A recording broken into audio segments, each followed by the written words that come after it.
పూర్తి వివరాలు చూసే ముందు మా ఛానల్ ని సబ్స్క్రైబ్ చేయడం మర్చిపోకండి. శ్రీ గురుభ్యో నమః. శ్రీ మహాసరస్వత్యై నమః. ఓం నమః శివాయ. నారాయణ శాస్త్రి ఆస్ట్రాలజీ ఛానల్ వీక్షిస్తున్నటువంటి ప్రేక్షక మహాశయులకు స్వాగతం, సుస్వాగతం. ఈరోజు మనము 2026 సంవత్సరం మార్చి 11వ తేదీ నుంచి 20వ తేదీ వరకు మీనరాశి వారి యొక్క గ్రహస్థితులు మరియు రాశి ఫలితాలు ఎలా ఉన్నాయి, రోజువారీ ఫలితాలు ఎలా ఉండబోతున్నాయి, ఏ రోజుల్లో ఎటువంటి జాగ్రత్తలు తీసుకోవాలి మొదలైనటువంటి అన్ని విషయాలు మనం ఈ వీడియోలో తెలుసుకుందాం. ప్రధానంగా మీనరాశి వారిని కనుక పరిశీలించినట్లయితే రాశ్యాధిపతి అయినటువంటి గురుడు రాశికి 4వ స్థానంలో సంచరిస్తున్నటువంటి కారణం చేత 12వ స్థానంలో సంచరించేటటువంటి గ్రహాలు, మీ జన్మరాశిలో సంచరించేటటువంటి గ్రహాలు, 4థంలో సంచరించేటటువంటి గురుడి యొక్క ప్రభావం కారణం చేత గృహంలో శుభకార్యాలు జరిగే అవకాశం ఉన్నప్పటికీ శుభకార్యాల వలన విపరీతమైనటువంటి ధనం ఖర్చయ్యే అవకాశాలు కూడా కనిపిస్తూ ఉన్నాయి. అలానే ఆస్తులు, వాహనాలు కొనుగోలుకు అవకాశం ఉంది. తల్లి ఆరోగ్యం విషయంలో ఇంతకుముందు ఫేస్ చేసినటువంటి ఆందోళన కొంతవరకు తగ్గుతుంది. విద్యార్థులకు చదువుపై దృష్టి పెరుగుతుంది. గృహ సుఖం కూడా పెరుగుతుంది అని చెప్పాలి.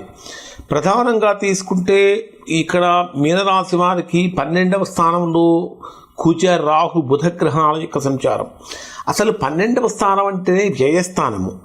ఇక్కడ కుజుడు ఎవరు అంటే మీనరాశి వారికి ద్వితీయ స్థానాధిపతి, ధనాధిపతి, అంటే ధనాన్ని ఇచ్చేటటువంటి గ్రహమైనటువంటి కుజుడే 12వ స్థానంలో, వ్యయస్థానంలో, మోక్షస్థానంలో సంచరించేటప్పుడు ఇవ్వవలసినటువంటి వాళ్ళే ఇవ్వకపోతే, రావాల్సిన వైపు నుంచే మనకు ధనం రాకపోతే మనం ఎవరితో చెప్పుకోవాలి అనేటటువంటి విధంగా ఆర్థికంగా కానీ కుటుంబ పరంగా కానీ మాట్లాడేటటువంటి మాటల విషయాలలో కానీ ఎక్కువగా ఇబ్బందులు కలిగేటటువంటి అవకాశాలు మీనరాశి వారికి కనిపిస్తూ ఉన్నాయి.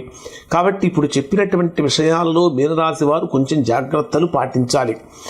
అలానే 4థాధిపతి, 7థాధిపతి అయినటువంటి బుధుడు కూడా 12వ స్థానంలోనే రాహుతో కలిసి సంచరిస్తున్నటువంటి కారణం చేత భార్యాభర్తల మధ్య కూడా అభిప్రాయ భేదాలు కలుగుతూ ఉంటాయి.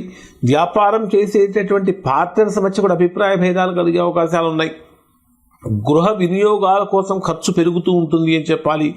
అయితే ఇక్కడ ఈ 12వ స్థానంలో సంచరించేటటువంటి రాహు యొక్క అవకాశం కారణం చేత కూడా, అంటే కుజరాహు గృహాల యొక్క ప్రభావం కారణం చేత ఇప్పటి వరకు ఎంతో గోప్యంగా దాచిపెట్టి ఉంచినటువంటి రహస్యాలు కూడా బయటకు వచ్చే అవకాశం కనిపిస్తూ ఉంది.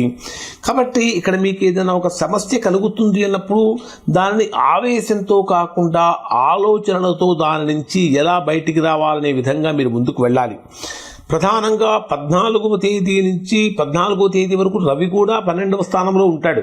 14వ తేదీ అంటే 15వ తేదీ నుంచి మీ జన్మరాశిలోనే మీకు జన్మరాశిలోనే రవి, శుక్ర, శనిగ్రహాల యొక్క సంచారం కూడా జరుగుతున్నది. రవి శనిగ్రహాలు రెండు శత్రుగ్రహాలు. రవి శనిగ్రహాలు ఏర్పడినప్పుడు పితృదోషం కూడా ఏర్పడుతుంది.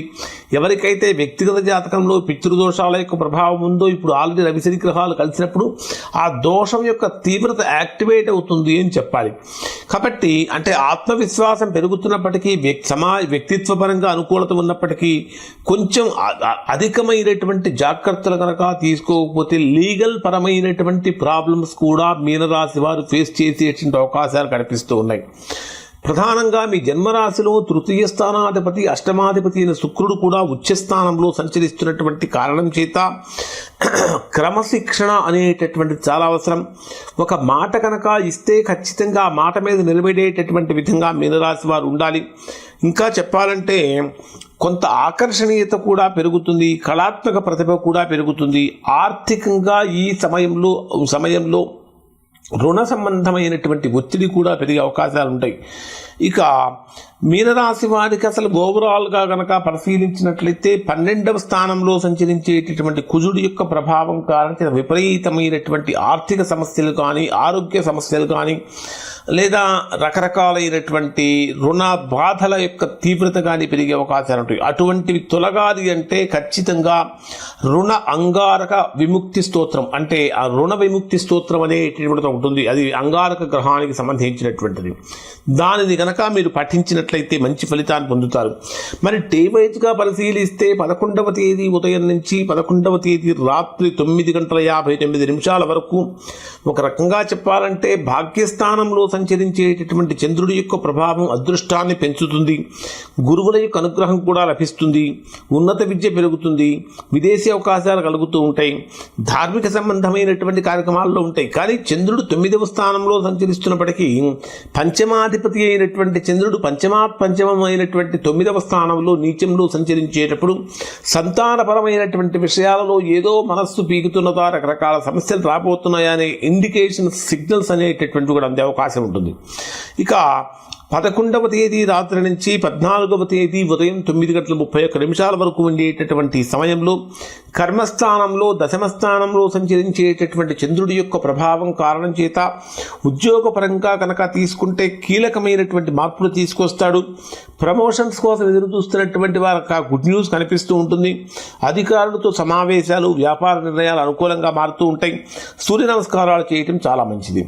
ఇక 14వ తేదీ ఉదయం 9:30 నుంచి 16వ తేదీ సాయంత్రం 6:09 వరకు ఉండేటటువంటి సమయంలో ఇది కొంతవరకు పర్వాలేదు అనిపిస్తుంది. కానీ రావాల్సిన ధనం చేతికి అందడంలో కొద్దిగా ఇబ్బంది కలుగుతూ ఉంటుంది. స్నేహితుల ద్వారా, కొంచెం బంధువుల ద్వారా అవకాశాలు పెరుగుతూ ఉంటాయి అని చెప్పాలి. వ్యాపార రంగాల్లో ఉన్నవారికి గుర్తింపు లభిస్తూ ఉంటుంది. శనివారం రోజున నల్ల నువ్వుల నూనెతో కనుక దీపం వెలిగించినట్లయితే శని భగవానుడికి మంచి ఫలితం కలుగుతుంది అని చెప్పాలి. ఇక 16వ తేదీ సాయంత్రం 6:09 నుంచి 18వ తేదీ రాత్రి 11:30 వరకు ఇది మీనరాశి వారికి అత్యంత కీలకమైనటువంటి సమయంగా ఉంటుంది. మీ జన్మరాశికి 12వ స్థానంలో చాతుర్గ్రహ కూటమి యొక్క ప్రభావం. ఆ చాతుర్గ్రహ కూటమి కూడా ఎవరెవరితో అంటే బుధ చంద్రగ్రహాలు, కుజరాహు గ్రహాలతో కలిగినటువంటి చాతుర్గ్రహ కూటమి. ఇక్కడ అంటే పంచమాధిపతి 12వ స్థానంలో ఉంటాడు. అంటే మానసికమైన అలజడి పెరుగుతూ ఉంటుంది. అలానే ప్రయాణపరమైన సమస్యలు కలుగుతూ ఉంటాయి. మానసికమైనటువంటి అంటే ఒక విషయం గురించి పదే పదే ఆలోచించాల్సినటువంటి సందర్భాలు కూడా మీనరాశి వారికి కనిపిస్తున్నాయి.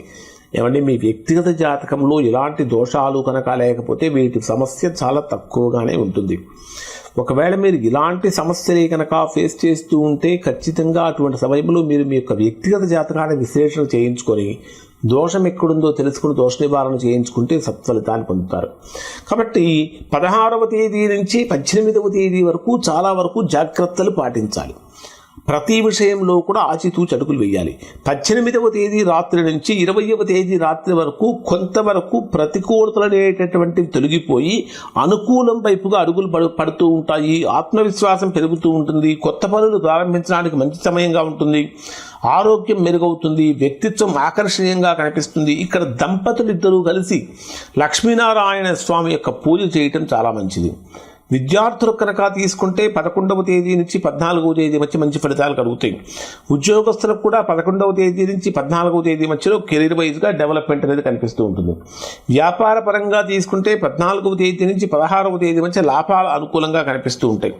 ఇక రాజకీయ నాయకులు ప్రజాదరణ పొందుతూ ఉంటారు. గృహిణులు కూడా కుటుంబంలో శుభవార్తలు ఉంటాయి. స్పోర్ట్స్ రంగంలో ఉన్నటువంటి వారు కూడా గొప్ప ఫలితాలే సాధిస్తారు. ముఖ్యంగా చెప్పాలంటే ఈ కాలంలో మీ ఆలోచనలు, మీ నిర్ణయాలు, మీ మాటలు మీ భవిష్యత్తును పూర్తిగా నిర్ణయిస్తాయని చెప్పాలి. ఇవి మీనరాశి వారికి సంబంధించిన ఫలితాలు. శుభం.